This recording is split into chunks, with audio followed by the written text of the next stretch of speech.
इस elite academy में एक अनकहा नियम था। असली रईस लोग मछली के गाल से निकला चांद जैसा नर्म मांस ही खाते थे। इसलिए जैसे ही कोई मछली की पीठ से बड़ा कौर तोड़ता, वो तुरंत गरीब साबित हो जाता। ये high society game top 4 syndicates के वारिसों ने बनाया था, जहां हर साल 50 गरीब छात्रों को अमीर बनने का नाटक करने के लिए चुना जाता। समय सीमा ठीक 1 महीना। सफल हुए तो भारी कैश प्राइज, लेकिन जरा सी चूक पर 50 साल तक मुफ्त में काम। और मैं बस एक मामूली इंसान, नीचे से भी नीचे जीते हुए, हर दिन खाने और गर्म रहने के लिए जूझता। एक अजीब संयोग से खाना डिलीवर करते वक्त इस एकेडमी द्वारा चुन लिया गया। हाथ में सुनहरे किनारों वाला इनविटेशन लिए, घर पर बिस्तर पर पड़ी मां को याद करते हुए आखिर मैंने सिर हिला दिया और इस बेतुके खेल में कूद पड़ा। पहले दिन मैं पूरी कोशिश कर रहा था कि अपने अंदर उस ठंडी घमंडी रईसी आभा को जगा सकूं। एक किफायती लग्जरी ब्रांड का सूटकेस घसीटते हुए जब मैं गेट पर पहुंचा, तो वहां अमीर लड़के लड़कियों की भीड़ तमाशा देखने के लिए जमा थी। सबकी निगाहें उन अनाड़ी नकली अमीरों पर थी, जिनका वो मजाक उड़ाने वाले थे। कुछ तो शर्तें भी लगा चुके थे कि इस बार ये आम लोग कितने दिन टिकेंगे। लेकिन जैसे ही मेरा चेहरा सामने आया, मेरी आंखों की ठंडी अछूत सी रईसी ने सबका ध्यान खींच लिया। फुसफुसाहट शुरू हो गई। मैं हल्का सा भौहें चढ़ाकर भीड़ और नीचे की कीचड़ भरी जमीन को देखता रहा। फिर बोरियत से कान खुजलाते हुए मैंने सामने खड़े एक अमीर लड़के की ओर इशारा किया और ठंडे लहजे में कहा, ए, अपनी जैकेट उतारो और यहां बिछाओ, मैं उस पर चलूंगा। मुझे अपने जूतों के तलवे गीले करना बिल्कुल पसंद नहीं है। और मेरे ये कहते ही वो लड़का मुझे घूरता रह गया, पूरी तरह सदमे में। ये क्या बकवास है? ये आदमी तो हद से ज्यादा घमंडी है। रुको, कहीं ये वही लेजेंडरी वारिस तो नहीं? शोर मचा रही भीड़ अचानक कुछ सेकंड के लिए पूरी तरह खामोश हो गई। किसी की भी हिम्मत नहीं हुई कि कुछ बोल सके या जवाब दे सके, क्योंकि इस साल 4 बड़े खानदानों ने खेल को और मुश्किल बनाने के लिए एक नया पागलपन भरा ट्विस्ट जोड़ा था। वो असली सबसे ताकतवर एलीट वारिस, जो आमतौर पर छिपे रहते थे, खुद को नए नए गरीब छात्रों के रूप में भेस बदलकर मैदान में उतार चुके थे। मैं बस एक मामूली सा सूटकेस घसीट रहा था, लेकिन भीड़ में खड़ा कोई भी ये समझ नहीं पा रहा था कि मैं सच में एक गरीब लड़का हूं जो अमीर बनने का नाटक कर रहा है, या फिर एक अरबपति वारिस जो सबको कुचलने के लिए जानबूझकर ऐसा दिखावा कर रहा है। मैंने अपनी आंखें हल्की सी सिकोड़ ली। मेरा चेहरा बर्फ जैसा ठंडा था, जैसे मुझे आसपास मौजूद किसी भी इंसान से कोई मतलब ही नहीं। मेरी नजर जहां भी पड़ती, वहां खड़े अमीर लड़के और बिगड़ी हुई लड़कियां अंदर तक कांप उठते। माहौल ऐसा लग रहा था जैसे हवा तक जम गई हो। कोई हिलने की भी हिम्मत नहीं कर रहा था, सब इस डर में कि कहीं उस लेजेंडरी वारिस को नाराज न कर दे। ओह गॉड, ये आखिर है कौन? इसकी मौजूदगी ही डरावनी है। लेकिन हर कोई चुप नहीं रह सकता था। कुछ छात्रों को मेरा घमंड बिल्कुल बर्दाश्त नहीं हुआ। तभी एक बिगड़ी हुई अमीर लड़की तिलमिलाकर बोली, मुझे तो लगता है ये बस इस बार चुना गया कोई घटिया गरीब है, बस बाकी लोगों से थोड़ा अच्छा नाटक कर लेता है, बस इतना ही। और अगले ही पल मैं सीधे उसके सामने जा खड़ा हुआ। भीड़ की दहशत भरी निगाहों के सामने मैंने बिना एक पल गवाए अपना हाथ उठाया और उसके गाल पर जोरदार थप्पड़ जड़ दिया। तुमने अभी क्या कहा? जरा फिर से बोलो, ठीक से सुनाई नहीं दिया। इतना कहने के बाद मैंने जेब से रुमाल निकाला और घिन से भरे चेहरे के साथ अपना हाथ पोंछ लिया। किसी ने भी उम्मीद नहीं की थी कि मैं बिना कुछ कहे सीधे हाथ उठा दूंगा। तुरंत ही भीड़ में फुसफुसाहट फैल गई। ये क्या पागलपन है? वो दुनिया के टॉप 10 सबसे अमीर लोगों में से एक की बेटी है, वे दाफू की बेटी, और इसने उसे मार दिया। एक आदमी किसी लड़की पर हाथ कैसे उठा सकता है? उसमें तो बस 2 बातें ही कही थी। ये तो बिल्कुल हद पार कर दी। थप्पड़ खाई अमीर लड़की अपने गाल को पकड़कर खड़ी थी, जैसे उसे यकीन ही नहीं हो रहा हो। अपनी पूरी ऐशो आराम वाली जिंदगी में उसने कभी ऐसा अपमान नहीं झेला था। गुस्से से कांपते हुए उसने मेरी तरफ उंगली तानी। तुमने मुझे मारने की हिम्मत कैसे की? तुम्हें पता भी है मेरा बाप कौन है? मेरे पापा वे दाफू हैं, दुनिया के टॉप 10 सबसे अमीर आदमियों में से एक। मुझसे पंगा लिया है? अब तुम गए काम से। लेकिन मुझे उसकी धमकियों से जरा भी फर्क नहीं पड़ा। मैं बस एक कदम आगे बढ़ा, उसे पार करके निकलने के लिए। वो जिसे हमेशा लोग सिर झुकाकर रास्ता देते थे, आज पहली बार किसी ने यूं नजरअंदाज किया था। अचानक वो झपटकर आगे आई और मेरी शर्ट का किनारा पकड़ लिया। यही रुक जाओ, किसने तुम्हें जाने की इजाजत दी? तभी अचानक टन की आवाज हुई। एक काला चिकना कार्ड जिस पर सुनहरे जटिल डिजाइन उकेरे हुए थे, जमीन पर गिर पड़ा। एक तेज नजर वाले छात्र ने तुरंत उसे देख लिया और हैरानी से चिल्लाया, अरे ये क्या है?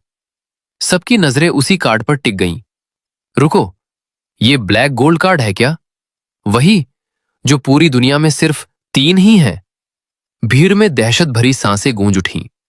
मेरे होठों के कोनों पर हल्की सी मुस्कान उभरी। चाल तो बिल्कुल परफेक्ट बैठी। नकली ब्लैक गोल्ड कार्ड बनवाने में जो दौलत उड़ाई, वो वसूल हो गई। मैंने सिर उठाया और घमंड से उस लड़के की तरफ इशारा किया, जिसने पहले मेरे कपड़े फेंके थे, फिर जमीन पर पड़े कार्ड की तरफ दिखाते हुए कहा, तुम इसे उठा लो, अब ये तुम्हारा है। वो लड़का जैसे सदमे में जम गया। फिर उसके चेहरे पर अचानक ऐसी खुशी छा गई जैसे लॉटरी लग गई हो। भले ही मैं उससे ऐसे बात कर रहा था जैसे कोई भीख दे रहा हूं, लेकिन उसे जरा भी अपमान महसूस नहीं हुआ।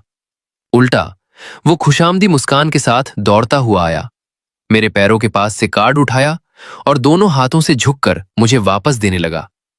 इतना कीमती कार्ड अगर आप 100 बार भी दे, तब भी मैं इसे इस्तेमाल करने की हिम्मत नहीं कर सकता। आप ही इसे संभाल कर रखिए। मैंने घिन से उसे देखा, फिर रुमाल से उस गंदे हो चुके कार्ड को पकड़ा और कलाई झटकते हुए उसे पास पड़े कूड़ेदान में सटीक फेंक दिया। अब ये कार्ड गंदा हो चुका है, मैं इसे कैसे इस्तेमाल करूं? और जब किसी को चाहिए भी नहीं, तो कचरे में ही सही। वो छात्र जिसने पहले कार्ड पहचाना था, अपना सीना पकड़कर खड़ा रह गया। ओह मेरा दिल, ये तो सुप्रीम ब्लैक कार्ड था। पूरी दुनिया में सिर्फ 3, और इसने ऐसे ही फेंक दिया। इसी बीच मेरे सामने खड़ा वही लड़का जिसने पहले कपड़े फेंके थे, घबराकर इधर उधर देखने लगा, जैसे दिमाग में कुछ हिसाब लगा रहा हो। वो पूरी तरह मान चुका था कि मैं कोई छुपा हुआ अरबपति वारिस हूं जो आम इंसान बनकर खेल रहा है। उसने सावधानी से सिर उठाया। हेलो क्लासमेट, मेरा नाम जैन रुई है। मेरा परिवार एक बड़ा होटल एम्पायर चलाता है। क्या मैं जान सकता हूं आप कौन हैं? ये वही सवाल था जो वहां मौजूद हर किसी के दिमाग में घूम रहा था। मैं समझ गया, ये मेरा पहला असली टेस्ट था। अगर पास हुआ तो इस टेढ़े मेढ़े हाई सोसाइटी गेम में मेरी एंट्री पक्की, और अगर फेल हुआ तो सब खत्म। मैंने गहरी सांस ली, अंदर उठ रही घबराहट को दबाया और बर्फ जैसी ठंडी आवाज में कहा, मैं कौन हूं ये जानने लायक तुम अभी बिल्कुल नहीं हो। तभी अचानक स्टूडेंट काउंसिल के लोग भीड़ चीरते हुए वहां आ पहुंचे। रास्ता दो, साइड हटो, जल्दी। वे सीधे मेरे सामने आकर रुक गए। मैं, जो उस वक्त भीड़ के बीच घिरा हुआ एक ठंडा और अलग थलग खड़ा था। तुम गुमोयान हो, सही है ना? फ्रेशमैन रजिस्ट्रेशन के लिए बस तुम ही आखिरी बचे हो जिन्होंने अभी तक चेक इन नहीं किया। जल्दी करो, मेरे साथ चलो। जैसे ही ये शब्द निकले, हमारे आसपास की भीड़ में तुरंत हंगामा मच गया। उसका सरनेम जी यूं है, कहीं वो वही टॉप टियर अमीर खानदान से तो नहीं जो सालों से लो प्रोफाइल रह रहा है? गु फैमिली का यंग मास्टर? मैंने सुना था कि यंग मास्टर गु इस साल ही देश वापस आया है। यकीन नहीं होता कि वो भी इस गेम में शामिल हो गया। स्कूल ने तो सच में इस बार सब कुछ दांव पर लगा दिया है। और वही लड़की जो कुछ पल पहले तक घमंड में चूर थी, अब चुपके से भीड़ के पीछे छिपने लगी, डर से कांपती हुई कि कहीं मैं उस पर कोई भयानक बदला न ले लूं। जंग रुई और भी ज्यादा मेरी खुशामद करने लगा। जल्दी से मेरे हाथ से सूटकेस छीनते हुए बोला, मैं आपका सामान उठा लेता हूं, इतनी छोटी सी चीज आप खुद कैसे उठा सकते हैं? बस मुझे करने दीजिए। और फिर अपने सीने पर हाथ मारकर वफादारी जताने लगा। मैंने ऐसे दिखाया जैसे मुझे कोई फर्क नहीं पड़ता, बस हल्का सा सिर हिलाया और बिना उसकी तरफ दोबारा देखे सीधे आगे बढ़ गया। लेकिन जब किसी की नजर मुझ पर नहीं थी, तो मैंने धीरे से राहत की सांस ली और इधर उधर खड़े अमीर बच्चों के चेहरों पर फैली हैरानी और डर को देखकर समझ गया, मेरा नए लौटे रहस्यमयी जीयू फैमिली के यंग मास्टर वाला किरदार अब पूरी तरह जम चुका है। 3 महीने की मेहनत रंग लाई थी, क्योंकि इस स्कूल में हर कोई बेहद अमीर खानदान से था। एक छोटी सी गलती और मेरी असलियत तुरंत खुल जाती। इसलिए मैंने खुद को एक रहस्यमयी, ताकतवर खानदान का वारिस दिखाया, ताकि सब डरें, और विदेश से लौटा जीयू फैमिली का वारिस वाली पहचान मेरे लिए परफेक्ट कवर बन गई। खासकर क्योंकि देश में मेरा कोई जान पहचान वाला नहीं था। रजिस्ट्रेशन खत्म होने के बाद मैं पूरे आत्मविश्वास के साथ कैंपस में चलता रहा। आलीशान बिल्डिंग्स की तरफ एक नजर तक नहीं डाली, जैसे ये सब मेरे लिए आम बात हो। और मेरी यही ठंडी घमंडी चाल सबको और यकीन दिला रही थी कि मैं सच में वही हूं। धीरे धीरे सबका व्यवहार और भी सम्मान भरा हो गया। तभी मैं एक शानदार महंगी विला के सामने रुका, हाथ उठाकर इशारा करते हुए बोला, जगह ठीक है, मैं यही रहूंगा। पास खड़ी एक लड़की हक्की बक्की रह गई। ये तो 4 बड़े कॉन्ग्लोमरेट्स के वारिसों की विला है, इसकी इतनी हिम्मत कैसे हुई? श्यांगरुई हिचकिचाते हुए बोला, मैं आपको इससे भी अच्छी जगह दिखा सकता हूं, क्यों ना हम कहीं और चलें? लेकिन मैंने उसकी बात अनसुनी कर दी और सीधे विला के अंदर घुस गया। एक कमरे की तरफ इशारा करते हुए बोला, ये कमरा ठीक है, तुम इधर आओ, इसका सारा सामान बाहर फेंको, सब कुछ नया लाओ और जगह को साफ करवा दो। श्यांगरुई डर के मारे पसीने पसीने हो गया। ये कमरा ली शाओ का है, चारों में सबसे गुस्सैल। अगर वो लौट आया तो हम गए। मैंने ठंडी नजर से उसे घूरा। तुम किससे डर रहे हो? वो खुद को क्या साओ का एक पागल फैन गुस्से में आगे बढ़ा, लेकिन उसके दोस्त ने उसे रोक लिया। पागल हो गया है क्या? उसका सरनेम गू है, मरना है क्या? वो वहीं जम गया और बस देखता रह गया जब ऊपर से ली शाओ का सामान एक एक करके खिड़की से बाहर फेंका जाने लगा, जोर की आवाज के साथ नीचे आंगन में गिरता हुआ, और भीड़ में हलचल मच गई। ये पागल हो गया है क्या? ये ली शाओ का सामान है। ऊपर श्यांगरुई ने बिना देर किए फोन मिलाया। हेलो, तुरंत लोगों को भेजो, यंग मास्टर ली के कमरे का सारा सामान बदल दो और पहले से भी बेहतर होना चाहिए। फिर वो नीचे झांक कर मेरी खुशामद करने लगा। मेरा सामान जल्दी से सेट हो गया, और जैसे ही मैंने कमरे का दरवाजा बंद किया, बाहर की सारी निगाहें गायब हो गई। मेरा ठंडा चेहरा तुरंत ढह गया और मैं सीधे मुलायम बिस्तर पर गिर पड़ा। सीने पर हाथ रखकर लंबी सांस ली। बाल बाल बचा। पहला पड़ाव पार हो चुका था। इस पागल अमीरों के खेल में टिकने के लिए मैंने खुद को पूरी तरह झोंक दिया था। सारे पार्ट टाइम जॉब छोड़ दिए। इस स्कूल से मिले 1 लाख एडवांस से 3 महीने पहले एक प्राइवेट इन्वेस्टिगेटर हायर किया। हर अमीर परिवार की जानकारी इकट्ठा कर करके नोटबुक में लिखी। हर छात्र की फैमिली, आदतें, स्वभाव सब कुछ रट लिया। खासकर 4 बड़े घरानों की पूरी जानकारी मुझे जुबानी याद थी।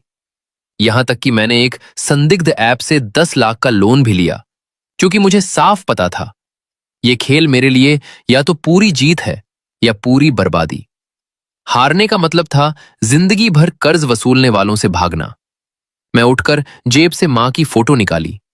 आंखों में गंभीरता उतर आई। इस बार मैं सिर्फ ये खेल जीतकर पैसा नहीं लूंगा, बल्कि इस समाज की सीढ़ी पार करके खुद एक असली एलीट बनूंगा। ताकत मिल गई तो मेरा अतीत कभी मुझे छू भी नहीं पाएगा। मैं अब वो इंसान नहीं रहूंगा जिसे सब रौंदते हैं। इस बार मैं सबसे ऊपर खड़ा होऊंगा। अगले दिन घंटी बजते ही मैं क्लास में दाखिल हुआ।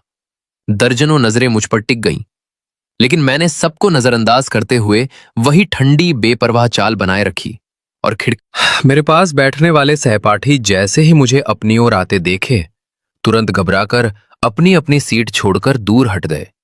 किसी की हिम्मत नहीं थी कि इस दिखने में ही रईस, ठंडे स्वभाव वाले जीयू फैमिली के यंग मास्टर को जरा भी नाराज कर दे।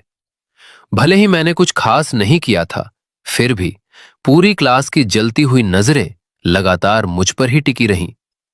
तभी अचानक 4 बड़े कॉन्ग्लोमरेट्स में से एक की वारिस टंग टंग सीधे आकर मेरे पास उसी ठंडे और अलग थलग बैठे लड़के के बगल में बैठ गई। पूरी क्लास सन्न रह गई। हर किसी के दिल में हैरानी और उलझन भर गई। कुछ तो मन ही मन सोचने लगे, इतनी ऊंची हैसियत वाली टंग टंग खुद चलकर किसी अनजान लड़के के पास क्यों आएगी? कहीं वो उसकी असली पहचान सबके सामने खोलने तो नहीं आई। मैं उस वक्त सिर डेस्क पर रखकर सोने ही वाला था, लेकिन आसपास की फुसफुसाहट सुनते ही मेरा चेहरा एक पल के लिए जम सा गया। तंग तंग, चारों वारिसों में सबसे मासूम और सबसे सीधी। मेरे होठों पर हल्की सी मुस्कान उभर आई। ये तो मेरे लिए असली एलीट दुनिया में कदम रखने का सुनहरा मौका है। मैं सीधा बैठ गया, उसकी तरफ मुड़ा और खुद ही हाथ बढ़ाकर कहा, तंग तंग, मुझे तुम पसंद हो। जैसे ही ये शब्द निकले, पूरी क्लास में चीख पुकार मच गई। ये क्या हो रहा है? ये तो सीधा सीधा प्रपोज कर रहा है। तंग तंग मेरी तरफ देखकर पूरी तरह हैरान रह गई। खिड़की से आती धूप मेरे चेहरे पर पड़ रही थी, मेरे पहले से ही आकर्षक चेहरे को एक नरम चमक में ढकते हुए, जिससे मैं और भी रईस और भी चमकदार लग रहा था। तांगतांग ने अपनी जिंदगी में कभी इतना दिल थाम लेने वाला लड़का नहीं देखा था। वो पहली ही नजर में मोहित हो गई। जो थोड़ी बहुत नाराजगी हो सकती थी, वो पल भर में गायब हो गई और उसकी जगह ले ली एक शर्म से भरी घबराई हुई मुस्कान ने। ये खूबसूरत पल तुरंत कैमरे में कैद हुआ और ऑनलाइन पोस्ट कर दिया गया। उधर चारों बड़े सिंडिकेट्स के एक्सक्लूसिव वीआईपी लाउंज में चीहान, जो एक कस्टम लेदर सोफे पर पीछे टिके बैठा था, उसकी भौहें गहरी सिकुड़ी हुई थीं। वो स्कूल के फोरम को ध्यान से देख रहा था, खासकर उस तस्वीर को जिसमें मैं और तांग साथ नजर आ रहे थे। उसने कैजुअली कमेंट्स स्क्रॉल किए, लेकिन उसकी उंगली एक थ्रेड पर रुक गई, जहां गू फैमिली के यंग मास्टर की चर्चा हो रही थी। चीहान जो ने भौं उठाई। गू फैमिली का यंग मास्टर? स्कूल के पहले ही दिन तांग फैमिली की सबसे सख्त सुरक्षा में रहने वाली बेटी तांग को प्रपोज कर रहा है। हिम्मत तो है इसमें, लेकिन मैंने इसे पहले कभी देखा क्यों नहीं? पास ही बैठी गोल्ड रिम वाले चश्मे में एक शालीन और परिपक्व लड़की लैंग यू जिन बेपरवाही से बोली, वो हमेशा से विदेश में रहा है, तुमने नहीं देखा? ये तो नॉर्मल है, इतना बड़ा मुद्दा क्यों बना रहे हो? लैंग यू जिन ने यूं ही नजर उठाई और गलती से फोरम पर उस ठंडे खूबसूरत लड़के की तस्वीर पर उसकी नजर पड़ गई। उसकी आंखों में एक पल के लिए हैरानी चमकी। उसने चुपचाप अपनी मुट्ठी भींच ली, लेकिन चेहरे पर ऐसे जताया जैसे कुछ हुआ ही नहीं। चीहान, जो अब भी फोन में उस तस्वीर को घूर रहा था, उसे ये बात अजीब लग रही थी। इतने बड़े, सालों से छिपे हुए अमीर खानदान के बारे में बिल्कुल भी खबर ना होना नामुमकिन था। उसके चेहरे पर छाई उलझन ने पास बैठे ऊबे हुए ली शाओ की जिज्ञासा जगा दी। बिना एक पल गवाए वो झुककर चीहान जो के हाथ से फोन छीन लिया। वो खुद देखना चाहता था कि आखिर वो कौन है जिसने हमेशा शांत रहने वाले चीहान जो को इतना हैरान कर दिया। चीहान जो कुछ समझ पाता, उससे पहले ही ली शाओ ने उसका फोन छीन लिया। ली शाओ कब का सोफे के दूसरी तरफ कूदकर बैठ चुका था। उसने फोन अनलॉक किया और उस ठंडे अलग थलग लड़के की तस्वीर पर जूम किया। खिड़की के पास बैठा, धूप में नहाया हुआ वो बेहद खूबसूरत चेहरा उसकी आंखों के सामने भर गया और उसी पल ली शाओ का जबड़ा खुला का खुला रह गया। ये तो हद से ज्यादा खूबसूरत है, ऐसा चेहरा, और मुझे आज तक इसके बारे में पता ही नहीं चला। चीहान जो ने भी सिर हिलाकर हामी भरी। सही कह रहे हो, इतनी शक्ल वाला इंसान हमारे सर्कल में अनजान रह ही नहीं सकता। कहीं इसके पीछे कोई बड़ा राज तो नहीं? तभी लैंग यू जिन ने अपने चश्मे को हल्का सा ऊपर करते हुए ठंडे लहजे में कहा, चीहान जो, तुम आजकल कुछ बदले बदले लग रहे हो। पहले तुम्हें ऐसी चीजों में जरा भी दिलचस्पी नहीं होती थी। चीहान जो एक पल को चौंका, फिर तुरंत संभल गया। ऐसा है क्या? बस यूं ही टाइम पास के लिए सोच रहा था। लेकिन ली शाओ अब उनकी बातों पर ध्यान ही नहीं दे रहा था। उसकी नजरें फोन स्क्रीन पर जमी थीं। उंगलियां धीरे धीरे उस खूबसूरत चेहरे को छूती हुई सरक रही थीं और उसके होठों पर एक खतरनाक मुस्कान उभर आई। गू मोइन, ये खेल अब मजेदार होने वाला है। दोपहर होते ही सारे अमीर लड़के लड़कियां स्कूल के कैफेटेरिया में इकट्ठा हो गए। मैं हॉल के एक कोने में बैठा था। ट्रे में रखी स्टीम्ड ग्रुपर मछली को देखते ही मेरा चेहरा एक पल को जम गया, क्योंकि इस एलीट स्कूल का वो अनकहा नियम फिर सामने था। असली रईस सिर्फ मछली के गाल का चांद जैसा मांस खाते हैं, और जो पीठ से खाए वो तुरंत गरीब साबित होता है। ये था इस खेल का दूसरा टेस्ट, जिसमें अनगिनत लोग पहले ही बेइज्जत होकर बाहर हो चुके थे। मैंने इसके लिए आधा महीना घर पर प्रैक्टिस की थी। चेहरे पर कोई भाव लाए बिना जैसे ही मैंने अपनी चॉपस्टिक्स दाल वाले मांस की तरफ बढ़ाई, मुझे महसूस हुआ कि आसपास की तीखी निगाहें थोड़ी नरम पड़ गईं। तभी टैन टैंग अपनी ट्रे लेकर मेरे सामने आ बैठी। मुस्कुराते हुए बोली, गुमोइन, तुम्हें भी मछली पसंद है? कितना कंसिडेंस है, मुझे भी बहुत पसंद है। मैंने ऊपर देखे बिना बस हल्का सा सिर हिला दिया। क्लास में जो प्रपोज हुआ था उसे मैंने मजाक बता दिया था। फिर भी टैंग टैंग मेरे पीछे पीछे ही लगी हुई थी। लगातार हाथ हिलाकर मुझसे बातें करती, अकेडमी की गॉसिप सुनाती रही। उसके उस हल्के फुल्के माहौल में मैं थोड़ा ढीला पड़ गया, और जैसे ही मैंने फिर से चॉपस्टिक्स बढ़ाई, वो अनजाने में मछली की पीठ की तरफ बढ़ गई। मेरा दिल एक पल को रुक गया। चेहरे पर ठंडा पसीना आ गया। सालों की आदत थी वो, गरीब होने की आदत। तभी टैंग टैंग ने तुरंत मुझे रोक लिया। बिना शक किए समझ गई कि मैं विदेश से आया हूं और नियम नहीं जानता। पीठ से मत खाओ, यहां एक अनलिखा नियम है। हम सिर्फ गाल का मांस खाते हैं, वरना लोग तुम्हें गरीब समझेंगे। मैं अंदर ही अंदर राहत की सांस ली। अगर वो इतनी भोली ना होती तो मेरा राज यहीं खुल जाता। बिना पलक झपकाए मैंने तुरंत चॉपस्टिक्स का रुख बदला। गाल का मांस उठाकर मुंह में डाल लिया, धीरे धीरे चबाया, और फिर टैंग टैंग की तरफ एक हल्की ठंडी मुस्कान के साथ देखा।